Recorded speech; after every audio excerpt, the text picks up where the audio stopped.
Miguel, gracias por este ratito ahora sí. ¿Qué tal, Paulino? Un gusto estar acá. Bienvenido. Dijo Carlos Melconian, el país no tiene el capital para que venga un populista y lo reviente. El problema es, ¿en la Argentina hoy hay populismo o hay política económica?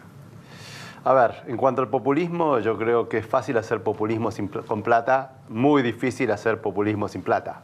Y la verdad es que Argentina hoy está en una situación muy diferente a la que vivimos en los años 2000, donde había una bonanza de las commodities, donde entraban dólares, donde había una situación, empezamos con una situación fiscal muy holgada, con reservas. Hoy es un país, digamos, que está saliendo de una situación muy compleja, muy difícil, que lamentablemente el gobierno no quiso blanquear de entrada por razones probablemente políticas o de estrategia de no decir que voy a ajustar. Y es un gobierno, digamos, que no le sobra la plata, y sin plata es muy difícil hacer populismo. Yo creo que el próximo gobierno va a tener que seguir con esta política austera, sea quien sea, y si no la sigue, creo que muy rápidamente vamos a ver consecuencias muy negativas. Hay muchos que presagian que inexorablemente lo que está a la vuelta de la esquina es un default. Si es 2020, 2021, 2022 es discutible, que es casi inexorable. ¿Es cierto eso? No, yo creo que están mirando otra película. Yo creo que están mirando la película del 2001, la película de los años 70. Realmente cuando uno mira los países que hacen default en general es porque tienen una deuda insostenible, y para eso digo arriba del 100% del producto más. ¿Hoy la Argentina está en él? No, no está. Y aparte el tema más interesante, cuando uno mira los vencimientos de los próximos 4 o 5 años, lo que vemos que el grueso de esos vencimientos son en pesos, lo cual difícil, siempre se renuevan, y el resto es con la parte gorda es con el Fondo Monetario Internacional, con el Banco Mundial, con el BID, con la Corporación Andina de Fomento, que no nos van a empujar al default. Sí vencen con el mercado internacional más o menos unos 4.000 millones de dólares por año. Yo me imagino que sería una locura, o sea, ir al default para no pagar 4.000 millones de dólares por año, porque eso qué implica, digamos, el país va a tener la plata, pero un default implica realmente que destrozamos la inversión, que digamos no va a haber plata para nada y que vamos a estar aislados del mundo nuevamente como lo estuvimos hacia el final de... Lo mismo que le preguntaba a Cancelare, Miguel. ¿Y por qué no? Si lo hicimos 2 veces en 30 años, el último default nos tardamos 16 años en repagarlo. ¿Por qué no si lo que era lo más fácil supuestamente para resolver, que era la inflación, porque eso hablaba de un mal gobierno, tenerla? Bueno, finalmente a 3 años del presidente como presidente tenemos la máxima inflación en 27. ¿Por qué no? A ver, yo creo que... ¿Por qué si en el corsi, recorsi borgiano de la historia argentina discutimos siempre los mismos problemas aunque el tiempo pase? A ver, yo te digo, la inflación es un problema que realmente creo que el gobierno lo subestimó y mucho. O sea, pensaron que... A mí realmente recuerdo cuando anunciaron, incluso el presidente Macri, que bajar la inflación es muy fácil, en 3 años lo llevamos un dígito.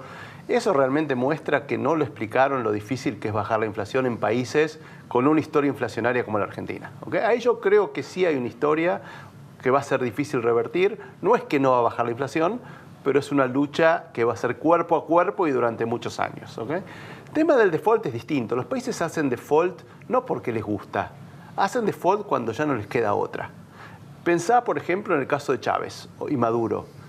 ¿Cuántos años tuvieron que estaban al borde del default y no defaultearon? Iban a defaultear y le pedían plata a Rusia. Iban a defaultear, le pedían plata a China. Ah.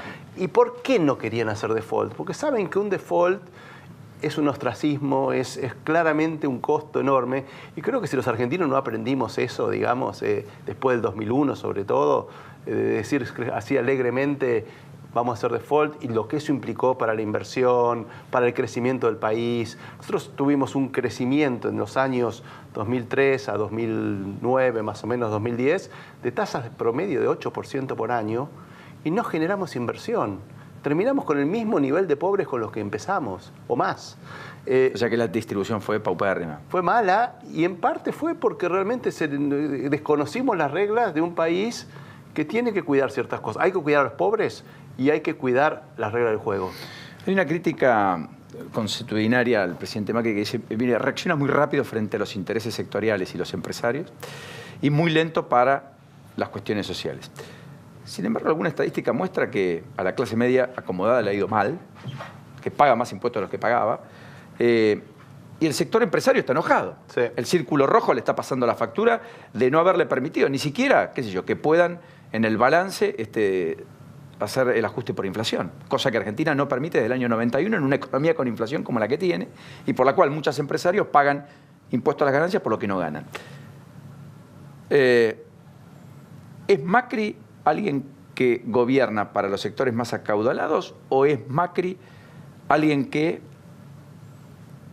atenta más bien contra aquellos a los cuales vino es difícil. beneficiar? Yo creo que esta historia de que Macri gobierna para los ricos, creo que los números no lo muestran. O sea, han aumentado los planes sociales. Generalmente, digamos, yo creo que Carolina Stanley, que es la ministra de Desarrollo Social, tiene un rol importante y tiene recursos para dar planes sociales. Yo creo que por ese lado se ha hecho mucho, digamos, no se descuidó el tema social. En algunos casos hasta ha habido abusos.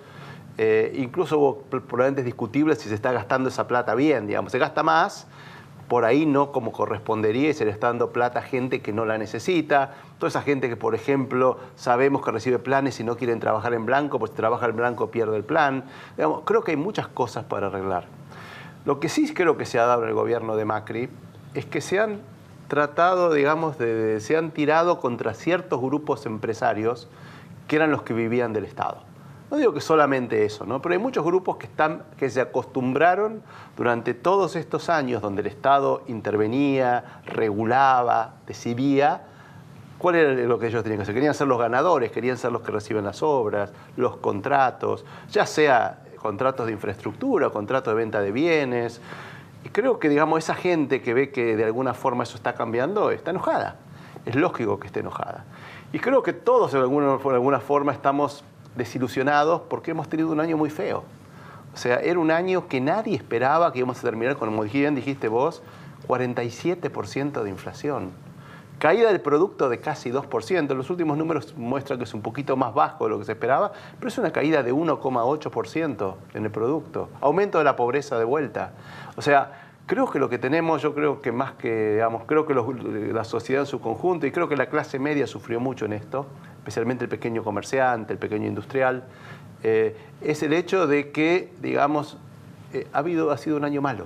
Y el cordón del conurbano de empleo industrial que también padeció con ahí, sí, efectivamente, una destrucción de empleo de casi 70.000 empleos perdidos el último año. Me da la impresión que también eso explica el humor. Yo creo que se sí. vive en capital y conurbano, a diferencia tal vez de alguna zona más alejada o de Vaca Muerta que parece vivir una historia distinta. Claro, el interior probablemente está mejor. El interior está de alguna forma beneficiándose de una economía, digamos, con un tipo de cambio más alto. Los lugares de frontera, Mendoza, turísticamente o mismo hablando. sectores como Vaca Muerta, como dijiste, porque tienen digamos, una producción de petróleo y gas que realmente está en un boom independientemente del tipo de cambio. Hay sectores que se han beneficiado, pero yo creo que hay una gran desilusión de que esto no tenía que pasar. Y yo creo que por eso es que Duhovne quiere que el año que viene no se hable de economía, porque en el mejor de los casos el año que viene vamos a tener una economía que está saliendo de este pozo en el que entramos, que seguramente va a estar con menos inflación, con un tipo de cambio más estable, empezando a crecer, pero va a estar lejos de ser una economía exuberante. Hablando de Vaca Muerta, hoy estuvo Héctor Daer, uno de los integrantes del binomio de la CGT, después de la salida de Schmidt. Estuvo con Pereira, el sindicalista y senador nacional del Movimiento Popular Neuquino, que hace 20 años comanda el Sindicato del Petróleo y Gas Privado, y algunos otros referentes.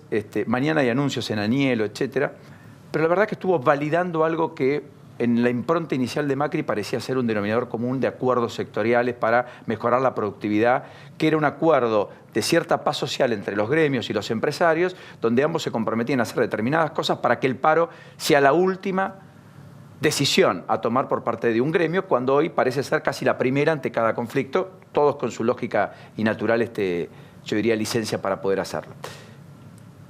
¿Es ese el camino o es una reforma integral?